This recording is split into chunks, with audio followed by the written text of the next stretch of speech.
Hello पापा। जय श्री कृष्णा। जय श्री कृष्णा। जय श्री कृष्णा। तो पापा अब आपको लगभग 1 साल तो हो गया ना वीडियो बनाते बनाते यूट्यूब पे।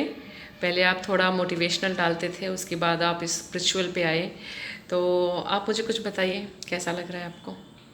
मैंने पहले मोटिवेशनल डालना शुरू किया था, फिर उसके बाद धार्मिक में आ गया, आध्यात्मिक में आ गया। मोटिवेशनल के साथ मैं जो वीडियो बनाता था उसमें लोगों के स्वास्थ्य के लिए भी विशेष ध्यान रखता था कि स्वास्थ्य सही रहे। जैसे मैंने एक वीडियो डाला था morning miracle of morning walk, लोगों ने काफ़ी पसंद उसको भी किया लोगों था। ने काफ़ी पसंद किया। और उसमें यह था कि मैं खुद से ही चोट खाया था, एक्सीडेंटल था, उसके बावजूद मॉर्निंग वॉक ने मेरे जीवन में कितना परिवर्तन किया। मैं मोटिवेशनल वीडियो बनाने लग गया, धार्मिक बनाने लग गया, स्वास्थ्य ठीक रहा। तो इस तरीके से जब आप अपना ध्यान रखते हैं, खुद का ध्यान रखते हैं, तो भगवान भी आपके साथ होता है, ईश्वर भी आपका ध्यान रखता है, समाज, परिवार, सोसाइटी, रिश्तेदार, सारे लोग आपके साथ होते हैं। बस आपको अपने विचार सात्विक रखने हैं, पॉजिटिव रखने हैं, अपने ध्यान रखना है, परिवार का, समाज का ध्यान रखना है। ओके, तो आपका एक और वीडियो था पापा कि घर में प्रेम कैसे बना करके रखें। उस वीडियो पे भी 10,000 से ज़्यादा आपके व्यू हो गए हैं, और मुझे लगता है अभी तक का आपका मोस्ट वॉच्ड वीडियो है वो। तो आप उसके विषय में कुछ बोलना चाहेंगे? लोगों ने बहुत पसंद किया उसको। जब आप किसी को व्यक्तिगत जीवन में वो कैसे सुधार ला सकता है, कैसे सुकून से रह सकता है, कैसे शांति से रह सकता है, कैसे परिवार में प्रेम से रह सकता है, कैसे आपस में मित्रता के साथ रह सकता है, इसके विषय में बताते हैं, समझाते हैं, समझने की कोशिश करता है। क्योंकि आज का समय जो है, आज के समय में ज़्यादातर लोग आपस में एक दूसरे की खींचतान में लगे होते हैं, एक दूसरे की कमियाँ खोजते रहते हैं। जब आप उस कमियों को नज़रअंदाज करते हैं, अच्छाइयों की तरफ ध्यान देते हैं, अच्छाइयाँ देखने का प्रयास करते हैं, या उसकी किसी गलती हो गई छोटी मोटी, उस गलती को अवॉइड कर देते हैं, माफ़ कर देते हैं, क्षमा कर देते हैं, उसकी अच्छाइयों को याद कर लेते हैं कि उसने हमारे साथ इतनी अच्छाइयाँ करी है, हो सकता है एक आधी गलती हो गई हो, क्षमा कर दिया जाए, माफ़ कर दिया जाए, उससे प्रेम बढ़ाया जाए, तो वो भी आपकी तरफ बढ़ाता है। क्योंकि ईश्वर कहता है कि तुम 1 कदम आगे बढ़ाओ, मैं 10 कदम आगे बढ़ाऊँगा। तो वही ईश्वर, हमारा जीवात्मा जो है वो ईश्वर का ही अंश है। हमारे अंदर भी वो गुण हैं, बशर्ते हमें उस गुणों को लाना है, बाहर लाना है, अपने अंदर पहचानना है। हम पहचानते हैं, उसको करते हैं, तो वो बहुत काम करता है।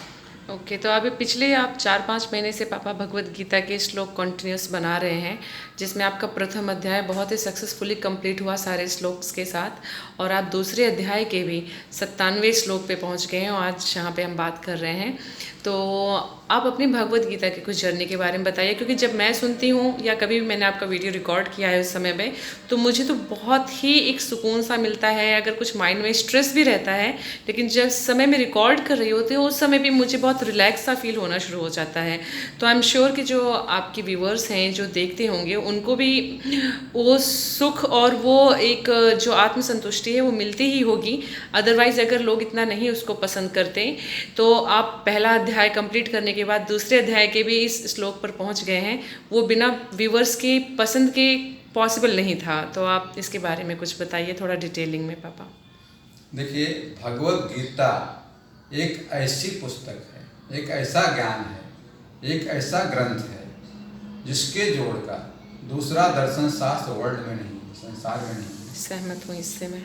साइकोलॉजी, फिलॉसफी, एंशियंट, जितना ये है, इतना इसमें है। हमारे जितने भी उपनिषद हैं, वेद हैं, रामायण, महाभारत, पुराण हैं, सारे पुराणों का एक निचोड़ है इसमें, एक जीवन का निचोड़ है। जीवन में हमारे किसी भी तरह की कोई परेशानी हो, कोई भी दुख हो, कोई भी तकलीफ हो, कहीं वैमनस्य हो, कहीं लड़ाई झगड़ा हो, कुछ भी हो, यदि हम कोशिश करेंगे, इसका अध्ययन करेंगे, इसके विषय में जानने का प्रयास करेंगे, भगवत गीता के विषय में, तो आपको उसका आंसर, उसका उत्तर, उसका समाधान अवश्य मिलता है। बस ज़रूरत है तो ध्यान पूर्वक, पूरा कॉन्शस होकर के ध्यान से उसका अध्ययन करने का। इतने श्लोक, इतने 18 अध्यायों में इतने सारे श्लोक हैं, इसमें इतने सारे जीवन से जुड़े हुए हैं। ये बेसिकली एक साइकोलॉजी है, एक मनोविज्ञान ही है कि हम, आप बहुत सारे जगहों पढ़े होंगे, जैसा विचार होता है वैसा व्यवहार होता है। तो ये हमारे विचारों में क्रांति लाता है, एक चेंज लाता है। भगवत गीता से एक परिवर्तन आती है, वो परिवर्तन आपके जीवन में परिवर्तन ला देती है, आपके सोच पहले में, आप विचारों जब में। पहले आप जब भागवत गीता पढ़ते थे, आप पहले से शुरू से ही धार्मिक रहे हैं आप, लेकिन जब से आप इसको समझाना शुरू किए हैं लोगों को, तो उसमें और अब में अंडरस्टैंडिंग में क्या डिफरेंस फील करते हैं? सबसे बड़ा डिफरेंस तो ये होता है कि छोटी मोटी परेशानियों को आदमी अवॉइड कर जाता है या उसको हैंडल करने का प्रयास करता है। इसको कैसे हैंडल किया जा सकता है, या किसी ने कुछ कह दिया, किसी ने आपके साथ थोड़ा बहुत बुरा कर दिया, गलत कर दिया, जिसको आप उम्मीद करते थे कि अच्छा करेगा। जैसे कौरव पांडव का रहा। पांडव धर्म के मार्ग पर थे, न्याय के मार्ग पर थे, कौरव ने उनके साथ अन्याय किया।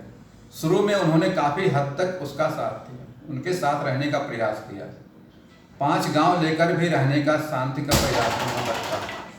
लेकिन जब नहीं हो पाया कुछ भी, जब कुछ नहीं हो पाया, तो उसके बाद उन्होंने युद्ध अंतिम विकल्प है, लड़ाई झगड़ा मारपीट आज के समय में भी और उस समय भी ये अंतिम विकल्प होता है। आदमी को प्रयास ये करना चाहिए कि जैसे भी हो, समझौते से, सुलह से, शांति से यदि हो जाए समस्या का समाधान, तो आपको भी शांति सुकून देता है, अगले को भी देता है। ठीक है, तो ये तो रही आपके यूट्यूब की जर्नी। आप पर्सनल लेवल पे काफ़ी मोटिवेटेड खुद भी रहते हैं, और आप पिछले, मुझे जहाँ तक उम्मीद है, 15 सालों से आरएसएस से भी जुड़े हुए हैं, राइट? आप जब दिल्ली में थे वहाँ पे भी, और जब से अयोध्या आए हैं तो यहाँ पे भी आप काफ़ी एक्टिव हैं। अभी जो रिसेंटली राम मंदिर उद्घाटन हुआ, उसमें आपने दिन रात मेहनत करके आरएसएस के साथ जो भी आपको कार्य सौंपा गया, उसमें आपने पूरी ईमानदारी के साथ उस कार्य को किया। और आप अपनी उस जर्नी के बारे में बताइए पापा। हो सकता है लोग इसको भी सुनना पसंद करें कि आपका जो पर्सनल है, आप उस लेवल पे क्या करते हैं, किस हिसाब से रहते हैं। देखिए, आरएसएस का एक गीत है, बहुत सिंपल सा, देश हमें देता है सब कुछ, हम भी तो कुछ देना सीखें। वाह।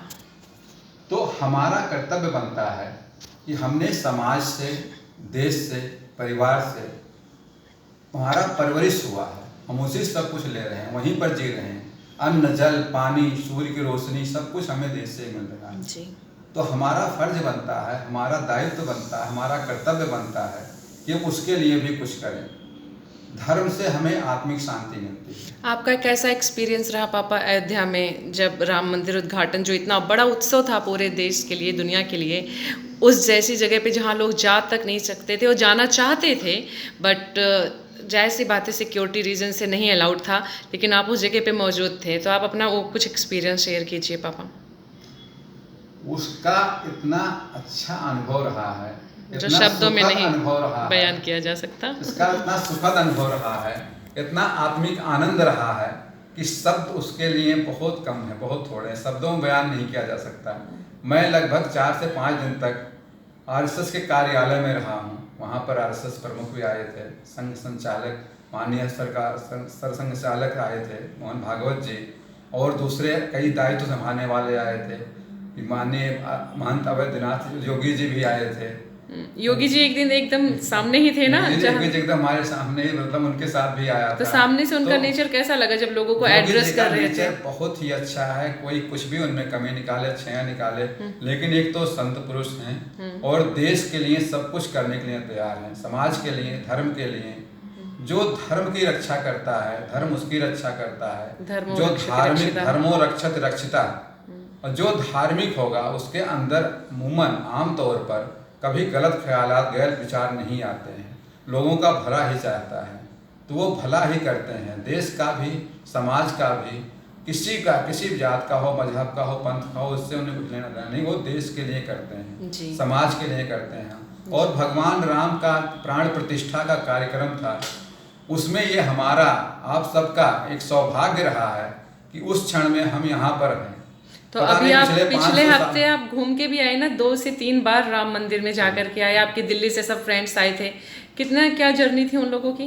दिल्ली से हमारे 2,500 फ्रेंड्स आए थे, पूरी गाड़ी बुक आस्था करके आए थे। मतलब दिल्ली से लोग 2,500 लोग आए थे, उसी में आपके फ्रेंड्स भी थे? उसमें हमारे 100-150 फ्रेंड्स थे, बाकी परिचित तो बहुत सारे लोग, 500 मोस्टली आरएसएस से रिलेटेड रहे होंगे ना। बीएसपी से अपने व्यक्तिगत तौर पर भी आए थे लोग बहुत। मैं सिटी टेंट हाउस में गया था। तो ये आपका सौभाग्य है कि आप अयोध्या में हैं, टेंट सिटी वो में लोग गया था। आए तो आपको उनको वहां घुमाने का एक सौभाग्य मिला प्राप्त और हुआ। मैं इसके लिए भी उनका आभारी भी हूँ जी। कि उनके साथ भगवान श्री राम के दर्शन करने के लिए मुझे तुरंत सौभाग्य हुआ। हालांकि दर्शन मैंने बहुत पहले किया, मैं बहुत पहले से आता जाता रहा हूँ, अयोध्या में ही रहना मेरा होता है ज्यादा करके। घर ही मैं ज्यादा अयोध्या करके में है अयोध्या में ही पापा। रहता हूँ, दर्शन करने वैसे भी जाता हूँ, चाहे हनुमानगढ़ी हो, चाहे वाल्मीकि मंदिर हो, चाहे चारों धाम मंदिर हो, चाहे दूसरे मंदिर हो, इस्कॉन हो, और दशरथ महल हो या कनक भवन हो, सभी मंदिरों में जाता रहता हूँ और सब अति उत्तम कोटि के मंदिर हैं। तो पापा पिछले 4 से 5 सालों में अयोध्या कैसा था, कैसा हो गया? बस 2 लाइन में। अयोध्या पहले 4 सालों पहले एक उजड़ा सा लगता था और आज अयोध्या जैसे भगवान राम की नगरी कहते हैं, जिसके लिए भगवान राम ने कहा है कि उत्तम सरजू के किनारे, उससे उत्तम कुछ भी नहीं। स्वर्गाप गरीयसी, जननी जन्मभूमि स्वर्गाप गरीयसी, स्वर्ग से भी बढ़कर है। चारों धामों में, सभी स्थानों में अयोध्या का अपना जो स्थान है, वो स्थान कहीं भी नहीं, किसी का भी नहीं है। कहते हैं कोटि कल्प काशी बसे, मथुरा कल्प हजार, एक निमिष सरजू बसे, अर्थात अयोध्या बसे तुले न तुलसीदास। अयोध्या का एक क्षण भी आपके जीवन को सत्कार्यों में लगा देता है, वैकुंठ धाम में होता है, मुक्ति का मार्ग दे देता है। और वो मुक्ति का मार्ग तो ईश्वर जाने, प्रकृति जाने, भगवान जाने, लेकिन आपको आत्म सुकून, शांति, संतुष्टि, प्रेम, आनंद जो मिलता है वो शायद और कहीं मुश्किल होगा। चलिए पापा, आपने बहुत अच्छे से बताया और आपको मैं बहुत बार बोलती थी कि आप खुद से कुछ बोलिए, कहिए, लेकिन आप थोड़ा सा हेजिटेट फील करते थे, कुछ भी था। लेकिन आज मेरे साथ बात करके आपने जो भी प्रश्न थे उससे रिलेटेड प्रश्नों के मुझे आंसर्स दिए, उत्तर दिए। और आपकी जो ये यूट्यूब जर्नी है जिसमें आप एक बहुत ही अच्छा काम कर रहे हैं अपने धर्म के प्रति, समाज के प्रति, लोगों को अपने तरीके से उनको समझा रहे हैं कि किस तरीके से वो लाइक अपनी लाइफ को आसान बना सकते हैं। बाकी दुख तो सबकी दुनिया में होते ही हैं, खुशी भी होती है, लेकिन हर एक पल को किस तरीके से सॉल्व किया जा सकता है, राइट, हैंडल किया जा सकता है। तो इन सब चीज़ों के लिए पापा बहुत बहुत धन्यवाद और आपको बहुत सारी शुभकामनाएं। मैंने अभी एक छोटा सा एक श्लोक सुनाया था। जी जी। सुख दुखे समय कृत्वा लाभो लाभो जया जयो जी। ततो युद्धायुजस्व नयनम पापम आपेशी। अर्थात गीता का से श्लोक है ये, और अध्याय 2 का है 38वां श्लोक ही है। भगवान कृष्ण कहते हैं कि लाभ हो हानि हो, जय हो पराजय हो, इसको समान कृष्ण देखिए। आप भगवान को अर्पित करके कर्म कीजिए, आपको कोई पाप नहीं लगेगा, आपको आत्मिक संतुष्टि मिलेगी, सुख मिलेगा, आनंद मिलेगा, उसका कोई तोड़ नहीं है, कोई जवाब नहीं है। तो भगवत गीता पढ़ करके तो आपको आनंद मिलेगा ही मिलेगा। मैं अपना अनुभव बताता हूँ, जब से मैं अध्ययन कर रहा हूँ, मैं 4-5 राइटर्स की पुस्तकें पढ़ रहा हूँ। इसमें बहुत सारे राइटर्स हैं, वो अलग अलग तरीके से लिखा हुआ है। या आप उसको वैज्ञानिक रूप से, साइंटिफिक रूप से, मनोवैज्ञानिक रूप से, मनोवैज्ञानिक तरीके से इतना स्टडी किया जो इवन दो बिजनेस से भी संबंधित भी रिलेटेड है। बिजनेस में बहुत अच्छा हो सकता है।